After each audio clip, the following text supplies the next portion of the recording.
Ali estaban os compañeiros ao retor dunha fogueira que furaba as mouras pedras toda roxa lumiñeira, que furaba as mouras pedras toda roxa lumiñeira. Eu comecei a traballar aos 17 anos, no ano 62. Con 19 anos, quizás, ou perto de 20. Pois eu empecé a traballar aos 14 anos, no ano 1958. Y cuando tenía 18 años empecé en una fábrica de textil. Yo empecé a trabajar, no cumplidos los 12 años, en una compañía de seguros, DAPA, y me pagaban 300 pesetas al mes. Pois eu empecé a traballar con 14 anos, uns meses antes de cumplir os 15. Eu comecei a traballar en Baorsa, Barreiros, Ourense, o día 4 de abril de 1976 e tiña daquelas 23 anos. Fixen un examen para entrar en banca, en concreto no Banco Central, o aprobei e depois pasar a traballar na banca, donde botei 10 anos. Comecei a traballar primeiro nun supermercado en Noia, en malas condicións laborais. Logo en Noia as ofertas de empleo que había, as mulleres non lle ofrecían inscribilas na Seguridade Social por aquilo de que teu pai está traballando, te cubre a Seguridade Social aquel. E marchei de Noia e entrei en Intelsa. Entrei como aprendiz nun estaleiro que antes se chamaba Astano en Fene e que hoxe é Navantia Fene. E, bueno, recibimos unha formación moi importante, tanto en aspectos tecnolóxicos como álgebra, trigonometría, física, etc.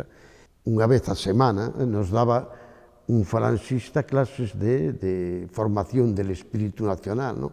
Tratando de meternos a nós a ideoloxía fascista, claro, a ideoloxía falanxe. Tamén outra vez a semana o crego de Fene pois viña ali a adoctrinarnos como para que fóramos bons clientes da Iglesia Católica, non? Era limpiadora y bueno, era una época complicada. Me nombraron delegada de comisiones, tenía 18 años. Hubo una huelga y después de la huelga me despidieron.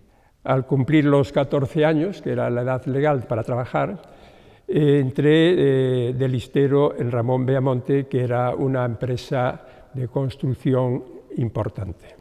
A verdade é que nunca tuve outra opción, non se planteaba na miña casa, non se planteaba outra opción máis que empezar a traballar unha vez terminei os estudios primarios. Entón, eu son a máis nova de 4 irmáns, son do barrio de Cabral, ali ao lado estaba moi pertiño a fábrica de Álvarez e ali empecé. Esa fábrica era unha fundición, e o que tiña 500 traballadores aproximadamente, e hoxe se coñece como o Grupo GSB Galfor. Non tiña antecedentes sindicais nin de preocupacións políticas na casa, donde tuven, sí, outros contactos e outras relacións que sí me afectaron, pois foi cando estaba estudiando con compañeiros de estudios e fundamentalmente con Maximino Cacheiro, que foi que me fixo interesarme polas lecturas, polo marxismo, pola existencia do Partido Comunista e da oposición ao régimen franquista, e foi onde me enterei de que había unha emisora que se chamaba Radio Pirenaica, que aínda con dificultades, pois se podía escoitar. Non. Entre os amigos o que creamos foi un xermen en Noia de Movemento Nacional Popular e despois deso estudiamos o Marta Harnecker e así o da plusvalía eu aprendino de maneira literaria, non de maneira na práctica. O que aprendí de verdade o que era a plusvalía foi en Intelsa. En casa no, en alguna amistad sí, de hecho yo me afilié, aún no estaba un poquito antes de la legalización, a través de unos amigos que trabajaban en Vulcano. Con mi padre oía la Pirenaica, Pero los que más me enseñaron y concienciaron sobre la lucha de clases fueron los compañeros y compañeras de las distintas empresas en las que trabajé. Non que eu recorde, o que si tiña era un tío, o irmán máis novo de meu pai, que era dos que nós lle chamábamos os escapados, que andaban polo monte, que estuvo hasta moitos anos, xa eu era grandiña cando voltou para casa.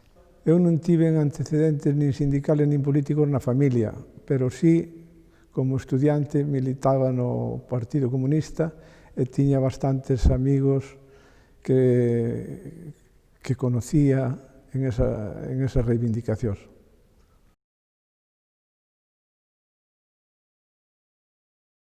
Cando empecé a traballar en este supermercado, como eran as condicións, aquilo de si non queres este traballo, vaite que hai outra moita xente que demanda este traballo, por merdas e miserias de traballo, desgraciadamente, como está empezando a suceder ahora. En esa época los recuerdos que tengo fundamentalmente fue por lo que me contaba mi padre. Mi padre trabajaba en una fábrica y en el 75, 76 pues había muchas huelgas. En casa además tuvimos problemas porque claro, había huelga, no se cobraba, teníamos que ir a la tienda de fiado. Y bueno, y lo pasábamos mal porque mi padre tenía, bueno, bastante presiones de aquella, pues había cargas policiales. Luego ya cuando yo entré en la fábrica, pues la situación era un poco complicada, había unos sueldos muy bajos, había muy pocos derechos, pero bueno, luego ya empezaron los sindicatos, ya fue otra época, ¿no? A mediados de los 60 entré a trabajar en Reimann.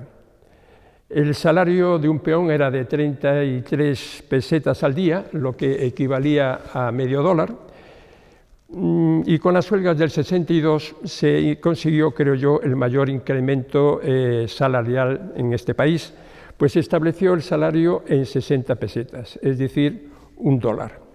Los accidentes laborales eran diarios. Las enfermedades profesionales proliferaban en todos los sectores, especialmente la silicosis, y en el ámbito sindical los jurados de empresa y enlaces sindicales eran como grupos teatrales, aparentaban su representación sindical. Los trabajadores éramos a la vez proletarios y campesinos, y la brigada político-social la recuerdo siempre en Reimann y en Álvarez. Por destacar simplemente un aspecto que en Astano era moi importante e era os accidentes de traballo, ¿no? É dicir, en Astano había anos de 6 mortos e accidentes graves tamén un número moi importante, ¿no?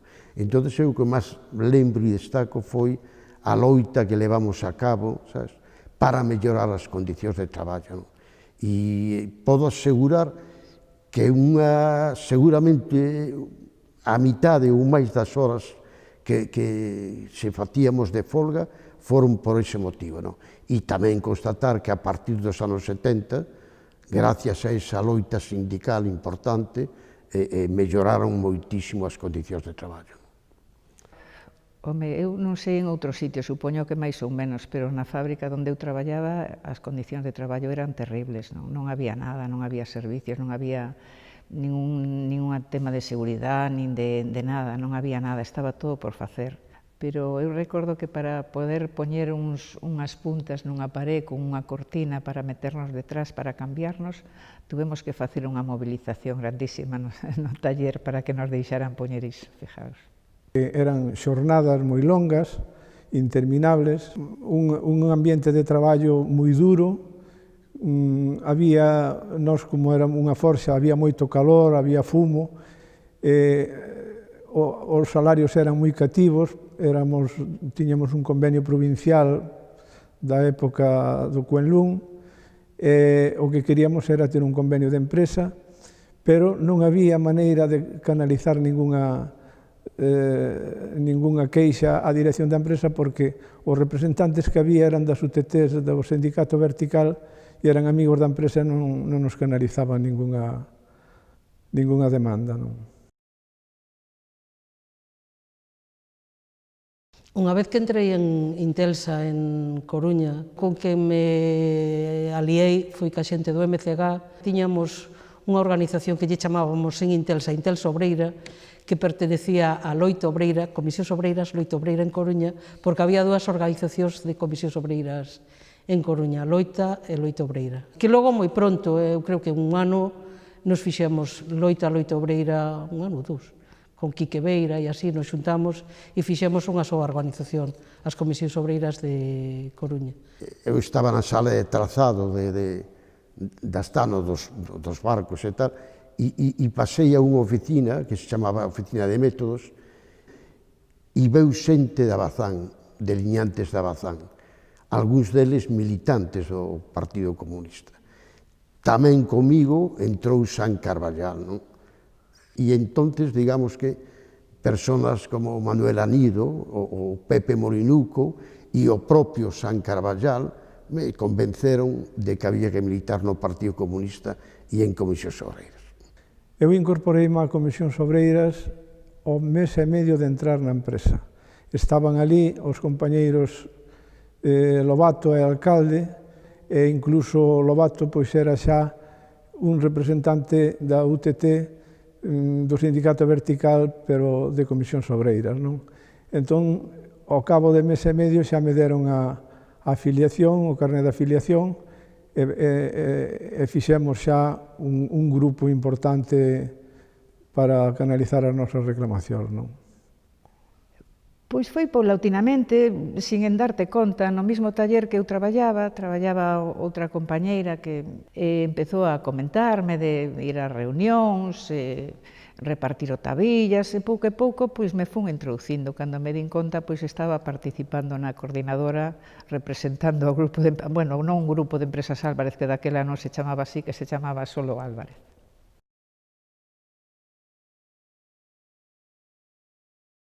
Sí, por suposto, claro, participei en todas as accións que había que levar a cabo na clandestinidade, desde facer asambleas no centro de traballo, que estaban perfectamente controladas pola Brigadilla de Información da Guardia Civil. Nas asambleas das Astano solía haber sempre ese Guardia Civil que era denunciado por algún traballador, pero bueno, que a nosotros tampouco nos preocupaba en demasía, sabíamos que estábamos controlados, pero seguíamos o noso, non? Bueno, as folgas, que eran as folgas, tirar octavillas, claro, clandestinamente, por suposto, etcétera, etcétera. Sí, eu fun a que contribuín, ou fun quen dirixín esta unificación Loita Obreira, fun coordinadora do metal. Despois da miña primeira detención, que foi coincidindo co servicio militar, unha vez cumplido este e cumplido tamén o tempo de cárcere no intermedio, a partir de aí formei parte e se deu unha gran importancia a recuperar o que había antes de Comisións Obreiras.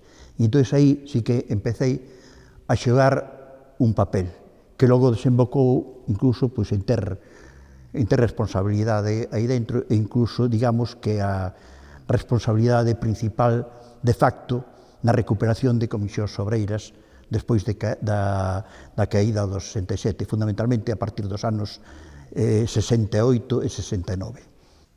Yo empecé a trabajar ya prácticamente cuando Comisiones fue legal, en la fábrica, porque antes trabajaba en un taller, digamos, en casa, ¿no?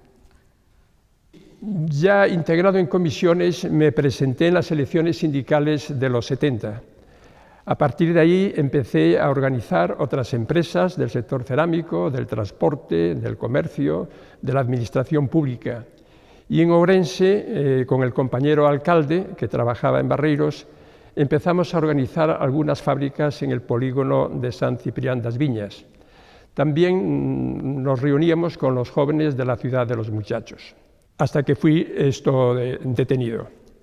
Cuando salió de la cárcel Amor, Agüín e Iglesias, se creó un secretariado de Comisiones Obreras de Galicia en Santiago, y yo era el secretario de Finanzas. También, paralelamente, militaba en el Partido Comunista. Sí, bueno, eu, aparte de estar nas comisións obreiras, estaba no Partido Comunista.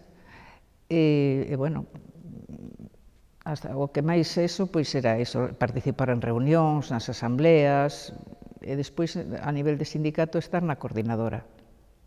Bueno, nada máis afiliarme a comisións, ocorriu que esa situación tan difícil que tiñamos na fábrica, pois queríamos remediala cunha tabla reivindicativa, presentámola á dirección da empresa, non nos fixo caso, aproveitando incluso que había unha fábrica con verdadeiros problemas tamén, que era Unión Créditos, onde traballaba o compañeiro Juan Quirós, en solidaridade cos despedidos, e con esa tabla reivindicativa fixemos un paro dunha hora, e a verdade é que o mesmo día xa nos botaron aos 22, non?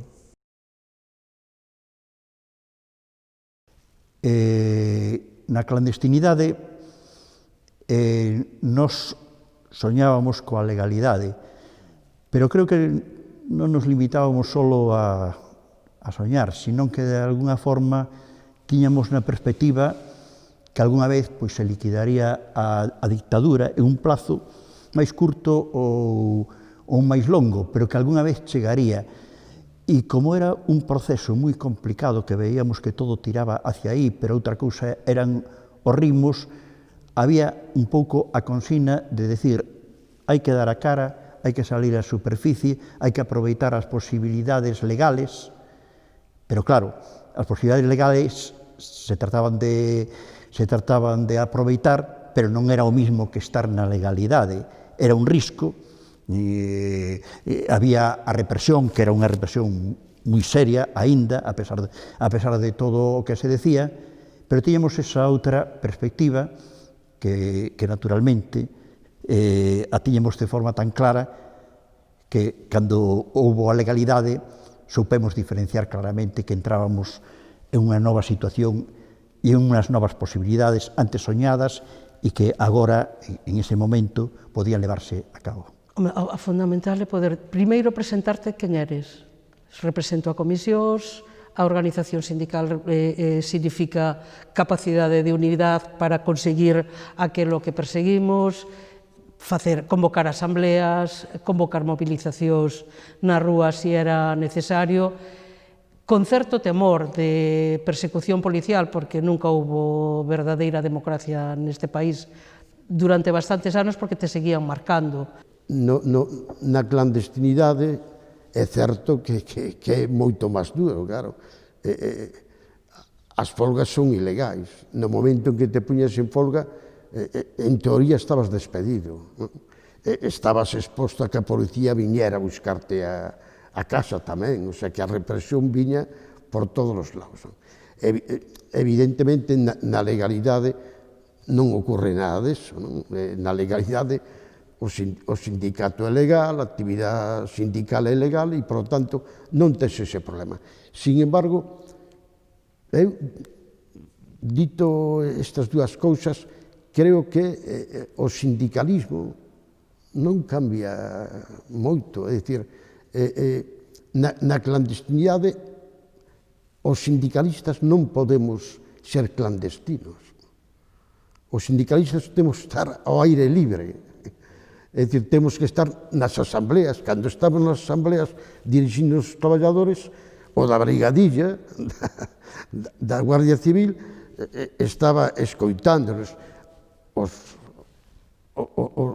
Os da empresa tamén sabían, o sea que estabas sempre no punto de mira. Pero iso é inevitable. Se non, como faz sindicalismo se estás na clandestinidade? Iso é incompatible. Por iso creo que as cousas non se modifican tanto entre estar na legalidade e estar na legalidade. Digo, a efectos prácticos do sindicalismo.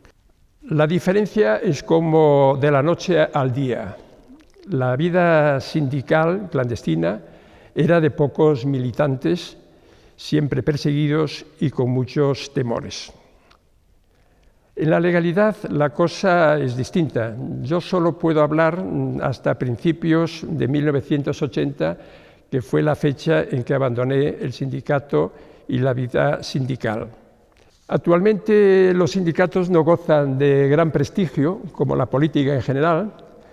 Hay mucho interés por parte de los poderes fácticos para que así sea, pero también hay algunos representantes sindicales que colaboran cuando hacen un mal uso de los derechos de representación. Aún así, los trabajadores y trabajadoras que asumen la representación sindical de la empresa, para mí, son los mejores ciudadanos y ciudadanas por su participación en la defensa de los intereses del conjunto de los trabajadores y por la dedicación de su tiempo libre a estos menesteres. Hay mucha ingratitud con ellos y con ellas. Eu creo que o fundamental, aparte de que as condicións son moito máis favorables, agora te podes, agora esa daquela te reúnes en un local, sentada cómodamente, sin ter que mirar para atrás a ver se te están mirando ou se... Antes, claro, as reunións eran todas clandestinas no monte, aínda que chovera, a diferencia foi moi grande. E, sobre todo, tamén para relacionarte cos compañeiros, non? Porque notábase que tiñan medo. Eu sempre notei naqueles primeiros anos que a xente tiña medo incluso que lle foras ti a falar de certas cousas, non mirábante con recelos, a xente estaba moi asustada e, lógicamente, despois xa na legalidade iso xa non ocurría. A cuestión non ten comparación, é dicir, imaginémonos unha asamblea de traballadores feita nunha casa lonxe, nun monte, a feita incluso nos locales da empresa, con urna, con votación, con locales onde poder falar sin que te escoite a dirección da empresa dos teus problemas. É dicir, eu son dos que penso que ningún tempo pasado foi mellor e non hai que estar desencantados dese tempo porque ali non había nada que nos encantara. Eu personalmente, como mencionaba antes, a primeira detención que tiven foi en xullo do ano 1967. Foi unha caída que supuxo a detención de moitos militantes das xuventudes comunistas e tamén de outros do Partido Comunista, que eran dúas organizacións diferentes, pero que, naturalmente, que tiñan o mesmo ideario. Eso me levou a estar 3 meses en prisión militar. A represión me cazou outras moitas veces, eu non vou a mencionar detencións que se daban de vez en cando, seguimentos que che levaban á comisaría e tal. Referíndome só ás máis importantes, eu estive no estado de excepción que se decretou no ano 1970, a finais, en relación coas movilizacións que se fixeron contra o proceso de Burgos e as penas de morte que iban a impoñer. Aí fun detido e estive sin ningún cargo, ademais, a nivel xudicial,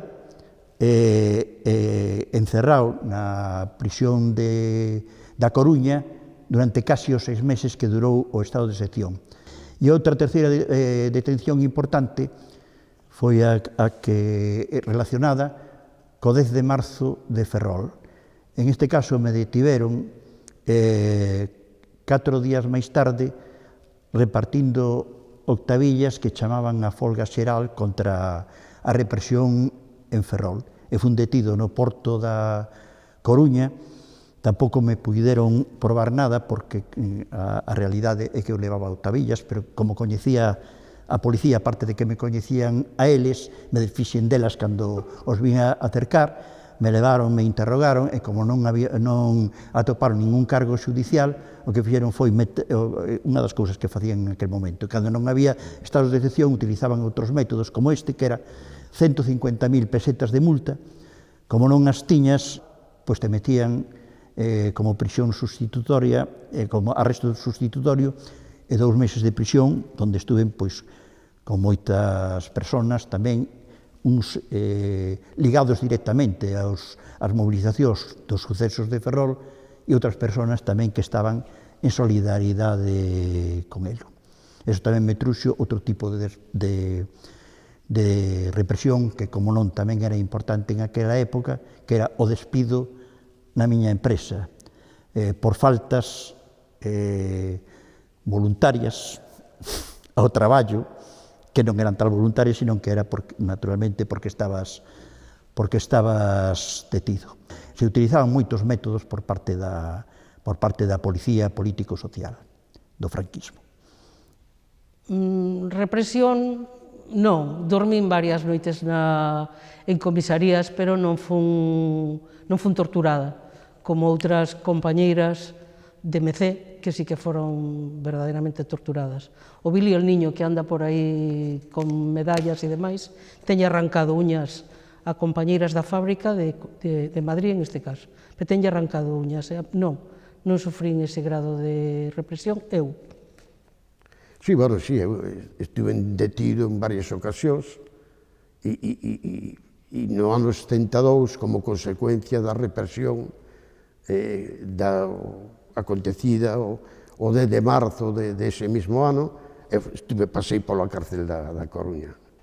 Sí, claro, a partir de las huelgas del 72 he sido perseguido como otros compañeros y compañeras, lo que me obligó a vivir constantemente en movimiento y buscar cobijo en casa de amigos. En los peores momentos escapé unos meses a Francia y tuve que regresar y me fui para Orense, protegido por mi antiguo jefe de Álvarez, Herberto Blanco, hasta que fui detenido. Obviamente, la patronal no me permitió trabajar en sus empresas. Mi familia sufrió el miedo permanente por mi situación y por las constantes visitas a horas intempestivas de la Guardia Civil y de la Brigada Político-Social, que removían toda la casa y siempre amenazaban. Sí, bueno, eu fun xunto con outros compañeiros despedida no ano 72 na folga de Vigo e posteriormente procesada con outros compañeiros de Vigo. O noso proceso é o 1314/72. Fomos condenados todos por igual a 6 meses e un día de cadea, máis unha multa gubernativa no meu caso, de 100.000 pesetas que non paguei porque tampouco podía, non me daba gana, e pasei un mes na cárcel de Vigo por a multa gubernativa. Bueno, eu sufrina como cidadán normal, como estudiante, pero por a miña edad pois non sufrín máis que o resultado das leis que había, a Lei de Relacións Laborales, as ordenanzas laborales que, sendo malas, ainda podían ter algún artículo bon, pero, como digo, non valía para nada porque non se cumplía. A represión que eu vivín foi o despido por culpa de non haber dereito a facer un paro nin unha folga, non?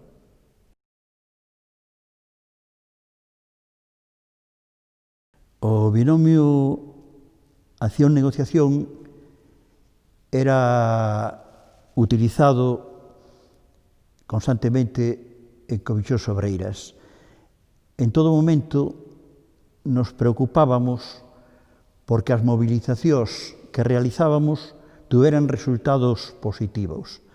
Conscientes moitas veces que o pedirlo todo ou nada, a inmensa maioría das veces, moi claramente na clandestinidade, pero penso que tamén sucede na legalidade, te leva ao nada e que entonces tes que introducir o elemento de negociación. Se non hai acción, non fomentamos a unidade da xente e, polo tanto, non lle decimos ao contrincante ou empresario a con quen vamos a negociar para conseguir determinados acordos, quen somos, cantos somos, que capacidade temos de movilización. A veces tiñamos que convocar folga para poder demostrar esa forza, ese exército que tiñamos, porque os empresarios se creían que a folga non íbamos a ser capaces de facela. Pero había que ser tamén moi valientes de convocala e de desconvocala para poder continuar en outro momento, se fora necesario, volver a convocala. Se non hai acción, é difícil conseguir unha boa negociación. Negociación necesaria, pero acción tamén.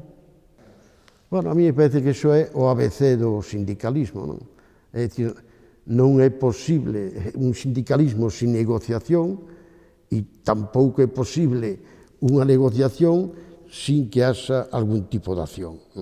Por lo tanto, é un binomio que hai que cumprir para facer que a acción sindical sexa correcta e sexa a que dé pé a conseguir melloras de traballo e melloras de vida dos traballadores. La huelga es un derecho muy importante que hay que saber gestionar, temporalizando el conflicto, sabiendo lo que quieres, sabiendo hasta dónde puedes llegar. Por eso también se ataca mucho, porque los ataques al derecho de huelga y a los sindicatos vienen por ahí porque les hace daño. Entonces me parece que es la fórmula, bueno, que por mi experiencia yo considero que es más válida y más efectiva. En cuanto á folga, foi o triunfo máis importante que tuvo a clase traballadora xunto ca legalización dos sindicatos, porque é unha maneira de repartir mellor a riqueza que hai no país e, sobre todo, a plusvalía derivada do mundo laboral, porque se non se ten dereito á folga, que mecanismo podemos usar para obligar a unha empresa a negociar? Indudablemente recibimos con moita alegría e ademais despois vimos como personas que na etapa da dictadura non se querían involucrar co que significaba Comisións Obreiras, pasaron a dar ese paso cara a afiliarse a Comisións Obreiras e moitos deles incluso asumindo responsabilidades dentro de Comisións Obreiras. Bueno, los que éramos muy jóvenes de aquella, éramos unos chavalitos, pues todo era una ilusión, era un aire de libertad, ¿no? Hace unos 10 años, que vino a dar una charla Manolo Amor, que fue nuestro primer secretario general, y decía que él había estado en la cárcel, de aquella hacía 30 años, por luchar por su convenio. Y era un chaval y por nada, simplemente por reivindicar unas mejoras, estuvo en la cárcel, ¿no? En aquella sala, que era en el Paraninfo en Vigo, la mayoría de los que estábamos éramos de comisiones.